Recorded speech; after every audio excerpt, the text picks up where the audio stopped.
Welcome to Take 5, your 5-minute inspirational message from Solid Rock, Drogheda.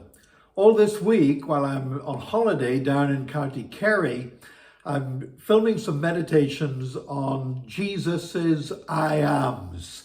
7 times in John's Gospel, Jesus described himself as I am, followed by a designation. We've already looked over the last 3 days that Jesus said, I am the bread of life. I am the light of the world. And then yesterday we looked at the two together where he said, I am the good shepherd and I am the door to the sheepfold.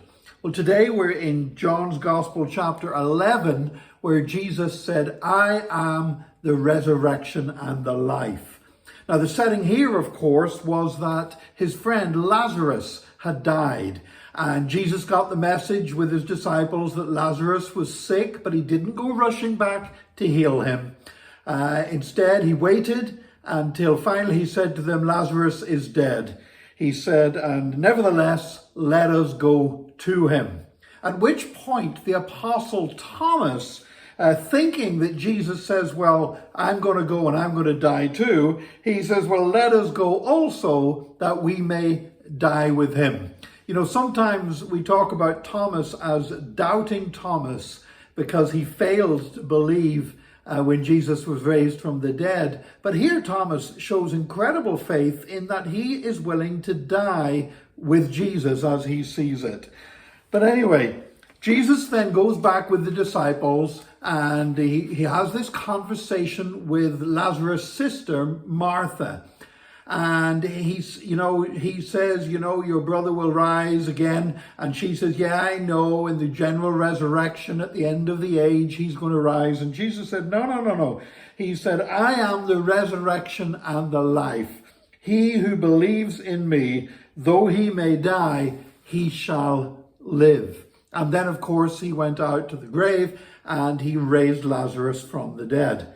Now, Jesus was saying something here, that the resurrection of Lazarus was not just, somebody needs a miracle, but it was a sign. And in fact, John's Gospel is full of signs that point us to something. You know, we talk sometimes about signs and wonders just make us stop and wonder, wow, gosh, I wonder what that's all about. But a sign points to something. And the resurrection of Lazarus from the dead was a sign that death was going to be defeated, that Jesus was going to be raised from the dead, and that we too will be raised from the dead. He's the first fruits, and we are going to follow. What I love is this. When Jesus went out to that tomb and he called out his name because there were other tombs in the area, and he called Lazarus, come forth. He had to give his name because if Jesus had just said, come forth, who knows? People might have come out of all the graves. And then he said this. He said to them, take off his grave clothes and let him go. Because when Lazarus came out of that tomb, he was still all wrapped up in bandages, like a mummy, the grave clothes. And, it was no good him being raised from the dead if he was going to be hopping around, bound up in grave clothes. He also had to be released.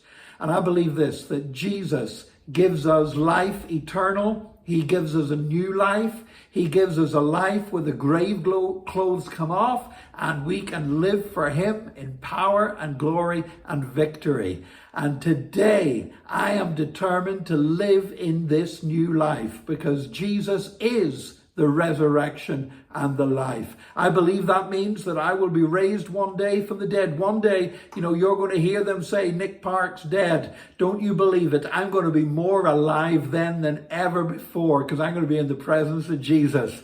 And you know what? Until that day comes, I'm going to live in my new life and I'm going to live in victory and I'm going to live in truth and I'm going to live in faith. And I pray that you will live in that new life today as well because Jesus is the resurrection and the life. Join us again tomorrow for another Take 5, your 5-minute inspirational message from Solid Rock, Drogheda.